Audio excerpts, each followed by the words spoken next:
꿈, 도전, 그리고 성장이라는 제목으로 말씀을 함께 나누겠습니다. 한 해를 마무리하고 새해를 맞이하는 시점에 서게 되면 항상 아쉬움과 기대감이 교차합니다. 지나간 시간에 대한 아쉬움, 그리고 새롭게 다가올 미래에 대한 기대감이 동시에 찾아오는 시점이 바로 송구영신 예배 드리는 이 시점이 아닐까 생각해 봅니다. 지난 시간에 대해서 아쉬움이 드는 이유는 흘러간 시간, 과거의 시간은 다시 그곳으로 돌아갈 수 없기 때문입니다. 길을 가다가 막다른 골목에 다다르면 더 이상 갈 길이 없고 또 길을 잘못 들어서면 돌아서서 왔던 길로 되돌아가면 됩니다. 우리의 인생의 길은, 우리의 인생의 시간들은 그러나 뒤로 돌아볼 수는 있지만 뒤로 돌아갈 수는 없는 것이지요. 한번 흘러온 시간, 한번 살아온 인생길은 뒤를 돌아보며 추억할 수 있는 기회는 우리에게 주어지지만 다시금 후회하고 또 상처받고 무엇인가 꼬여있던 그 과거의 시간으로 돌아가서 그 시점부터 다시 출발한다는 것, 그것은 우리에게 불가능한 일입니다. 과거로 돌아갈 수 없기 때문에 우리는 과거를 추억하며 또 과거를 반면교사 삼고 앞으로 다가올 시간에 대하여 이제는 다시는 과거의 똑같은 실수를 되풀이하지 않도록 우리는 새해를 맞이하는 이 시점에서 각오하고 다짐하는 것, 그것만이 우리가 이 시점에서 할 수 있는 최선의 노력입니다. 여러분들의 한 해를 마무리하는 시점에 서 있는 오늘의 감정은 어떻습니까? 미안함, 때로는 아쉬움, 후회, 아니면 감사, 이런 감정들 중에서 어떤 감정으로 이 한 해를 마무리하고 또 새해를 맞이하고 있습니까? 저는 어릴 적에 새해를 맞이하는 그 순간에는 항상 성장하는 듯한 느낌이 들었어요. 이제 하루만 지나면 한 살을 더 먹기 때문에 나이도 한 살 많아지고 또 키도 자라고 떡국 한 그릇 먹으면 뭔가 이제 어른에 좀 더 가까워지기 때문에 성장하는 듯한 느낌을 가졌습니다. 신체의 변화와 상황과 환경의 변화가 함께 찾아오잖아요. 학년이 올라가고 반이 바뀌고 새로운 친구들을 만나고 이런 여러 가지 변화의 상황과 환경 속에서 내가 자라고 성장하고 있다는 느낌을 많이 가졌습니다. 나이가 들고 30대를 지나 40대 접어들면 이제는 한 해 한 해 거듭되는 그 마지막 순간에 놓일 때에 오늘 또 한 해 늙어가는구나 라는 생각을 더 많이 갖게 된다는 거예요. 어릴 적에는 오르막길을 향해서 뭔가 달려가고 있는 것 같은데 나이가 들면, 그래서 한 해를 마무리하는 이 마지막 날에 서게 되면 또 한풀 꺾여서 내리막길을 걷고 있는 듯한 느낌을 들 때가 많습니다. 하지만 작년 이맘때 2018년을 맞이하는 작년 송구영신 예배 때에는 느낌이 조금 달랐습니다. 매년 나이 또 들었구나, 또 늙는구나, 이런 생각으로 한 해를 마무리하고 새해를 맞이했던 그 기분과는 사뭇 다른 감정이 작년 이맘때 들었습니다. 교회를 개척하고 첫 예배를 드리는 그 순간 무엇인가 꿈이 있었고 목표가 있었고 도전해야 될 그런 목표가 눈에 분명히 보였기 때문에 그 목표를 향해서 도전하고 싶은 열망과 열정이 있다 보니 성장하는 듯한 느낌이 들었다는 거예요. 늙는 게 아니라 뭔가 도전하고 있기 때문에 성장하고 있구나라는 생각을 갖게 되었습니다. 그때 생각이 드는 것은 매년 성장한다는 느낌을 어릴 적에 가졌던 그 이유는 신체의 변화와 삶의 환경의 변화 때문이 아니라 어릴 적에는 꿈이 많았다는 거예요. 그래서 한 살 한 살 나이를 먹다 보면은 꿈에 점점 가까워 오는 느낌이 들었기 때문에 꿈에 점점 가까이 오는 내 삶을 바라볼 때 뭔가 성장하는 느낌이 들었던 거예요. 어릴 적에는 미래가 창창하지 않았습니까? 꿈이 있었고 꿈을 이룰 수 있는 시간도 많았고 기회도 많았고 가능성도 많았어요. 그러다 보니 새해를 맞이할 때마다 꿈이 현실이 되는 것 같은 그 시기가 다가오자 마음속에 성장하는 듯한 느낌이 들었다는 거예요. 근데 나이가 들면 대부분 꿈이 줄기 시작합니다. 꿈보다 현실을 보게 됩니다. 어릴 적 꾸었던 어떤 꿈에 대한 그 미래를 현실로 맞이하고 보니 이룬 것도 있지만 또 실패한 것도 많다는 것을 현실 속에서 발견하게 되는 겁니다. 어릴 적 꾸었던 꿈을 이루기에 현실은 녹록하지 않았고 삶의 무게는 무거웠습니다. 꿈을 향해 달려가기보다 현실과 타협하면서 살아가기 바빴고 그러다 보니 꿈을 이룰 시간은 점점 부족해졌습니다. 시간이 없다 보니 꿈을 이룰 가능성도 줄어들었고 꿈 대신 하루하루 살기에 급급한 날들이 반복되었습니다. 꿈이 점점 사라지다 보니까 새해를 맞이하는 시점에 설 때에 성장하는 듯한 느낌보다도 오히려 노쇠해지고 기운 빠지고 늙어가는 듯한 느낌을 더 많이 갖게 되었다는 것이지요. 꿈이 없으면, 목표가 없으면 사람은 늙어가는 겁니다. 신체가 늙어서 노쇠해져 가는 것이 아니라 정신이 늙는 겁니다. 생각이 늙고 비전이 없다 보니까 무엇인가 열정이 식어버리니 영적으로도 성장하지 못하고 영적으로 늙어가는 느낌을 갖게 되는 것이지요. 2018년도는 새로운 꿈을 향해서 도전했던 한 해였습니다. 작년 이맘때 교회를 개척하여 열정과 비전을 품고 열심히 달려가 보겠다고 그 마음을 먹으니 한 해 성장하는 듯한 느낌을 갖게 되었던 것이지요. 꿈이 생기면 도전할 의지가 생기고 도전할 마음이 생기면 새해가 기대가 되고 무엇인가 영적으로 성장하는 듯한 느낌을 갖게 됩니다. 여러분들은 한 해를 어떤 마음으로 보내셨습니까? 작년 송구영신 예배 때 어떤 느낌, 어떤 기대감으로 그날을 맞이했고 또 이번 한 해를 어떻게 보내셨습니까? 여기 계신 모든 분들도 새로운 목표를 가지고 도전한 분들이죠. 크고 좋은 교회를 뒤로하고 이제 막 시작한 교회로 옮기셨습니다. 그 당시 두려움과 걱정이 앞섰을 것이고 무엇인가 친분 있는 사람들과의 교제가 단절되는 것 같아 염려, 걱정, 또 의심과 불신의 생각으로 이 작은 교회로 옮겼을 것입니다. 그 모든 것이 목표를 가지고 왔고 꿈을 품고 왔습니다. 남들은 두려워하는 그 목표에 우리는 두려워하지 않냐고 도전하기 위해서 이 교회를 선택하여 왔다는 것이지요. 한때는 외롭기도 했고 힘들기도 했고 여러 환경과 또 마음에서 일어나는 번뇌와 싸우며 한 해를 보내왔습니다. 우리는 꿈을 갖고 한 해를 도전해 왔습니다. 우리 교회 등록하신 분들도 수많은 교회 중에서 이제 갓 태어난 교회를 선택하셨습니다. 시설도 부족하고 교육부서 여러 체계도 이제 막 태동한 그런 작은 교회를 선택해서 오셨습니다. 예배실에 앉아있으면 더 이상 올 사람은 없고 교제할 사람이 부족한 문화시설도 없는 작은 교회에 등록하여 한 해를 보내오셨습니다. 이 또한 도전이었습니다. 무엇인가 책임감을 가지고 한 해를 이 교회를 섬기며 우리가 달려왔다는 것이지요. 작지만 하나님께서 이 교회에 꿈을 주셨고 그 꿈과 목표를 향해서 우리는 열심히 도전해 왔습니다. 그래서 알게 모르게 우리는 성장한 것이지요. 이 꿈을 향해서 도전하는 것, 이 도전하면 성장한다는 것이지요. 어떤 목표에 대한 도전이 꼭 성공으로 이어져야만 성장하는 게 아니에요. 도전해서 실패해도 그것은 성장이라는 것입니다. 새해를 맞이할 때에 우리는 그래서 늘 영적으로 성장하기 위해서는 매년 송구영신 예배 때에 새로운 꿈을 설정해야 되는 거예요. 새로운 목표를 설정하고 내년 한 해는 이 목표를 향해서 달려가야 되겠다. 그 꿈과 비전을 마음에 품는 시간이 되어야 하는 것입니다. 우리 오늘 본문을 통해서 새로운 목표를 설정하고자 합니다. 2019년도에는 어떤 영적인 상태를 가지고 우리가 달려가야 할지 함께 그 본문을 통해서 찾아보고자 합니다. 오늘 본문에는 바울 이야기가 나옵니다. 바울은 날마다 성장하는 사람이었어요. 오늘 본문에는 바울이 1차, 2차, 3차 전도 여행을 마쳤던 시기였습니다. 1차는 아시아 지역을 돌았고 2차 전도 여행은 유럽을 건너가 유럽 지역에 많은 교회들을 세우고 복음화시켰어요. 3차 전도 여행도 2차 전도 여행 때 다녔던 지역들을 다니면서 좀 더 넓은 범위의 지역의 복음을 전하면서 교회를 세워나갔지요. 3차 전도 여행을 마치고 이제는 예루살렘으로 돌아가는 중이었습니다.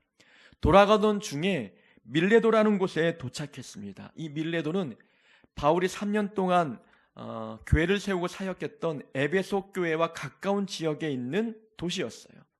이 밀레도에서 바울은 에베소 교회 장로들을 초청합니다.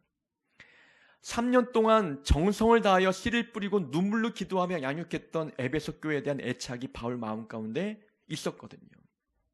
에베소 장로들을 불러다가 이제 본인이 예루살렘으로 돌아가면 다시는 보지 못할 것 같은 그런 염려의 마음으로 마지막 당부의 메시지를 이 장로들에게 전하기 위해서 에베소 교회 장로들을 초청했던 것입니다. 그 장로들 앞에서 이야기합니다.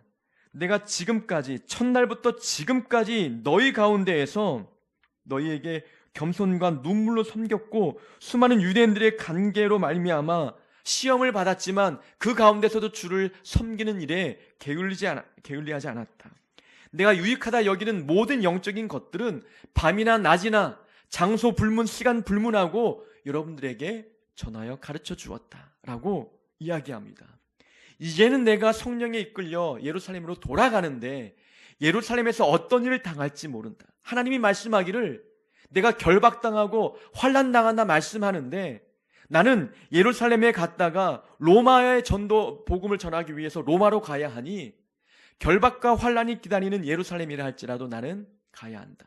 근데 그곳에 가서 다시 여러분들을 볼 수 있는 기회가 없을 것 같아서 말씀을 증거한다고 이야기하는 거예요. 그러면서 바울의 인생 중에 가장 귀한 말씀을 하고 있습니다.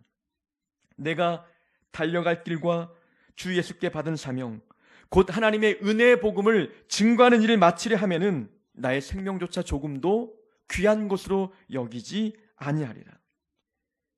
내가 죽으면 죽었지 죽을 각오로 내가 복음을 증거하겠다라는 그 각오를 피력하고 있는 거예요. 어떤 환난과 결박이 기다려도 내 목숨 아끼지 아니하고 내게 주어진 사명, 복음 증거하는 사명을 내가 여러분과 수많은 영혼들을 위해서 감당하겠다라고 고백하고 있는 것입니다. 바울은 항상 이 목표, 이 꿈을 가지고 지금까지 달려왔어요. 오늘 본문에 나와 있는 바울의 나이는 연로한 할아버지의 나이였습니다. 그런 그가 우리가 본문을 대하면 청년 바울의 어떤 열정을 우리가 발견할 수 있지 않나요? 그는 늘 성장하고 있었기 때문에 그랬어요. 신체적으로는 나이가 들어 연로해지고 노쇠해졌지만 영적으로는 늘 성장해 왔던 겁니다. 그에게는 꿈이 있었고 비전과 목표가 있었기 때문에 그래요. 하나님 나라 가는 그 날까지, 내 목숨 다하는 그 날까지 내게 주어진 사명을 감당하겠다고 뛰어다니고 달려가는 바울의 그 모습 속에서 목표가 있는 사람, 꿈과 비전이 있는 사람은 날마다 성장하는구나, 그 열정이 식지 않는구나라는 것을 바울의 인생을 통해서 발견하게 됩니다. 바울은 3차 전도 여행을 마치고 에베소 교회 장로들 앞에서 지금까지 첫날부터 지금까지 여러분 가운데 행하며 여러분들 어떻게 가르치고 양육했는지 알지 않느냐 이야기합니다. 곧 모든 겸손과 눈물로 섬겼고 내가 당한 시험을 참고 주를 섬겼다. 바울은 지금까지 달려온 길을 돌아볼 때 눈물의 날이었어요. 시험과 환난의 날이었습니다. 바울이 송구 영신 예배를 드리고 있다면 한 해를 돌아보면 수많은 가시밭길을 헤쳐온 거예요. 하나님의 사명을 감당하기 위해서 뛰어다녔던 그의 인생의 그런 과거를 돌아볼 때 눈물 흘리지 않는 날들이 없었다는 거예요. 그런데 그가 가야 할 예루살렘의 그 목적지에도 기다리는 것은 환영이 아니라 결박과 환난이었어요. 그가 달려왔던 길도 눈물의 길, 환난의 길이었는데 그가 앞으로 가야 할 길도 고난의 길이고 환난의 길이었습니다. 그는 지나온 길, 앞으로 가야 할 길, 모든 지나왔던 길과 앞으로 가야 할 모든 길들이 환난과 핍박과 결박의 길이었습니다. 그걸 알면서도 바울은 포기하지 않고 달려가고 있는 모습을 보여주고 있지요. 저는 바울이 이렇게 환난과 핍박과 결박의 인생길을 걸어가면서도 그 열정이 식지 않았던 이유가 무엇일까? 그는 사명을 위해서 사는 자였다는 겁니다. 사람을 두 부류로 나눈다면 사명을 위해서 사는 자와 성공을 위해서 사는 자가 있어요. 교회 안에 신앙생활을 하고 있는 하나님의 자녀들 가운데서도 사명으로 사는 자가 있고 성공을 누리기 위해서 사는 자들이 있다는 겁니다. 사명을 위해서 사는 자들은 바울처럼 지나왔던 과거의 모든 날들이 눈물과 환난의 날이었어도 하나님께 원망하지 않았습니다. 앞으로 가야 할 길도 내가 복음을 증거하며 하나님의 귀한 사명 감당하러 가는 그 길목에 여전히 결박과 환난이 기다리고 있다 할지라도 하나님을 향해서 불평하지 않았습니다. 그것을 기쁨으로 영광으로 알고 그 길을 달려가고 있는 것이지요. 사람들의 환영과 인정과 칭찬과 대우가 없어도 여전히 그 환난의 길이라 할지라도 포기하지 않고 달려가는 바울의 인생은 사명을 위해서 살고 있는 자였기 때문에 그렇습니다. 그러나 성공을 위해서 사는 자들은 다릅니다.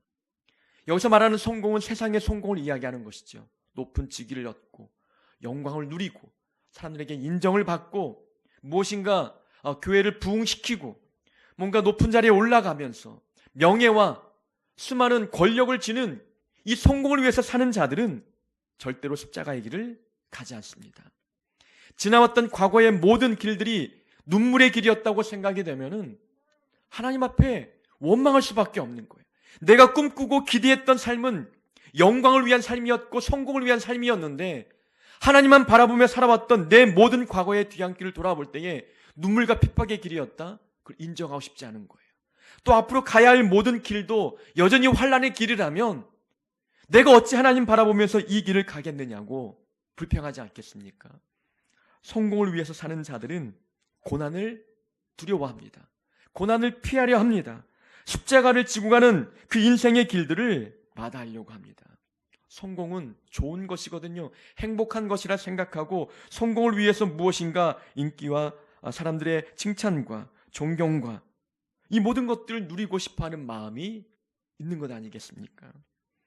바울은 사명으로 사는 자였지 성공을 위해 사는 자가 아니었습니다. 저도 개척을 결심했던 이유는 마음의 사명을 품고 시작하고 싶은 마음에서였습니다. 사명이 있었죠. 실패해도 개척은 꼭 한번, 평생 한 번쯤은 해봐야 되겠다. 이런 간단한 생각에서부터 출발을 해왔습니다. 한 번 사는 인생이고 한 번 살아가는 신앙생활인데 교회 하나 정도는 세우고 하나님 나라에 가야 되지 않을까. 이런 생각이었던 것이죠. 하나님 앞에 모든 것을 걸고 신앙생활 한번 해봐야 되겠다. 내 믿음이 얼마나 크고 또 얼마나 견고한지 시험해보고 싶은 마음도 있었고 개척할 때 하나님께서 얼마나 많은 은혜와 얼마나 많은 기적들을 베풀어 주시는지도 체험하고 싶었습니다. 그래서 꿈을 꾸고 비전을 품고 사명으로 계획을 짰습니다. 부흥은 안 되더라도 한 사람 한 사람을 귀하게 여기는 마음을 배워봐야 되겠다. 한 사람 영혼에게 예배의 즐거움과 성경 말씀을 듣는 기쁨을 알려주고 싶은 이 사명을 위해서 개척을 했던 것이지요. 하지만 이러한 사명을 가지고 1년을 달려왔는데 중간중간 사명으로 사는 자처럼 보여졌지만 그러나 성공을 위해서 사는 자와 같은 마음, 여전히 내 마음속에도 남아있었다는 거예요. 성공하고 싶은 욕심이 마음속에 심어지고 있었다는 것을 스스로 깨닫게 됩니다. 많은 사람들이 작은 교회보다 큰 교회를 선호할 때, 큰 교회에만 진리가 있다고 믿는 사람들을 만날 때, 큰 교회에서 신앙생활을 해야 시험에 들지 않고 즐겁게 생활할 수 있다고 믿는 사람들을 만날 때, 자기 은사와 재능을 발휘할 만한 큰 교회를 찾아다니는 사람들을 볼 때마다 나도 성공하고 싶다. 이 성공하고 싶다는 마음은 부흥시키고 싶다. 교회를 키우고 싶다. 이런 마음이 들기 시작하는 거예요. 성공을 위한 욕심이 생기기 시작하면 사명감이 줄기 시작하고 환경을 보게 되고 열정이 식어지니 조건이 불충분하면 거기에 대한 감사가 사라지기 시작하는 거예요. 고난의 길을 걷기 싫은 겁니다. 수많은 사람들이 있는 곳에서 대우받고 인정받는 곳에서 설교하고 목회하고 싶은 그 마음이 드니 가시밭길, 고난의 길을 가기 싫은 마음이 생기게 되는 거예요. 사명으로 사는 자는 십자가의 길을 걸어가지만 성공을 위해서 사는 자들은 십자가를 지기 싫어하는 마음이 있다는 것입니다. 우리는 새해를 맞이할 때 사명으로 사는 자가 되어야 합니다. 성공을 위해서 살아가는 자가 아니라 하나님께서 나에게 어떤 사명을 맡겨주시는지 그 사명을 붙들고 살아가야 하는 거예요. 그래서 마음이 힘들 때마다 늘 내가 처음 가졌던 사명을 붙드는 거예요. 왜 개척하게 됐는지, 하나님이 왜 개척의 마음을 주셨는지, 무엇을 이루고자 개척의 마음을 주셨는지 그 사명을 붙들면 성공하고 싶은 욕심이 사라지게 되는 겁니다. 우리에게도 사명이 있지 않습니까? 가정에서, 직장에서, 이 작은 교회 안에서 우리에게 주어진 사명이 있습니다. 그 사명을 붙드는 인생이 될 때에 바울처럼 고난과 환난과 결박이 기다리는 길이라 할지라도 그 길을 기쁘게 갈 수 있는 마음이 생기는 것입니다. 사명을 품고 살아가는 자들은 본문에 보면은 바울이 고백합니다. 내가 달려갈 길과 주 예수께 받은 사명 곧 하나님의 은혜의 복음을 증언하는 일을 마치려 하면은 내 생명조차 조금 더 귀한 것으로 여기지 않겠다. 그는 달려가겠다 말합니다. 사명을 품은 자는 끌려가지 아니하고 달려갑니다. 신앙생활에 끌려가는 자가 있고 달려가는 자가 있습니다. 끌려가면 이 힘들잖아요. 소의 코에 콧뚜레라 합니까? 그걸 껴서 끌고 가면 끌려가는 손은 아픈 거예요. 그러나 끌고 가는 하나님이 계실 때 먼저 달려가면 아프지 않는 거예요. 우리가 새해를 맞이할 때에 달려가는 인생이 되기를 원합니다. 끌려가기보다도 내게 주어진 예배의 자리, 봉사의 자리, 사명의 자리가 있으면 그곳을 향해서 달려가는 인생이 되어야 합니다. 또 바울은 수고의 대가를 기대하지 않고 순종에만 열정을 다했던 사람입니다. 어떤 대가가 있지 않아도 하나님의 말씀 앞에 순종했다는 것이지요. 그가 예루살렘에 가려고 할 때에 하나님이 말씀하기를 결박과 환난이 기다린다 말씀하셨어요. 3차 여행까지 다 마치고 돌아가는 그의 길에 수많은 인파가 몰려와 환영해도 부족할 판에, 칭찬하고 상장을 줘도 부족할 판에 결박과 환난이 기다립니다. 아니, 내가 노력한 것에 대한 대가가 없어? 내가 수고한 것에 대한 보상이 없어? 그래도 바울은 로마로 향하는 복음 전도의 배를 타기 위해서 순종하며 예루살렘으로 가고 있는 거예요. 새해를 맞이한 우리 마음속에는 수고의 대가가 있지 않아도 하나님 앞에 순종하는 한 해가 될 수 있기를 원합니다. 어떤 보상 얻지 않아도, 어떤 결과가 나타나지 않아도 내게 주어진 사명 앞에 순종할 수 있는 복된 인생 살아가는 한 해가 될 수 있기를 바랍니다. 바울은 또한 18절에 말하기를 첫날부터 지금까지 내가 항상 여러분 가운데에서 어떻게 행하였는지를 여러분도 아는 바니, 첫날부터 지금까지 꾸준히 사랑하고 복음 전하는데 열정을 쏟았다고 예배소 장로들에게 이야기하고 있습니다. 처음과 끝이 같은 사람이 바울이었어요. 처음 마음을 끝까지 이어간 사람이 바울이었습니다. 초심을 잃지 아니하고 끝까지 그 마음을 유지한 사람이 바울이었습니다. 우리 새해에는 바울처럼 처음과 끝이 같은 사람이 되어야 합니다. 지금 결단하고 지금 마음에 계획했던 모든 그 마음 결심들이 새해를 마무리하는 그 시점에서도 꾸준히 이어갈 수 있는 자가 되어야 합니다.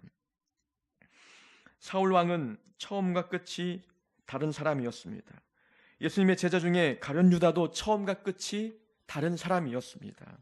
우리는 하나님 앞에 결단하고 사명을 품고 지금 달려가고 있다면 그 마음을 하나님 만나는 그날까지, 끝날까지 붙들고 갈 수 있는 자가 되어야 합니다.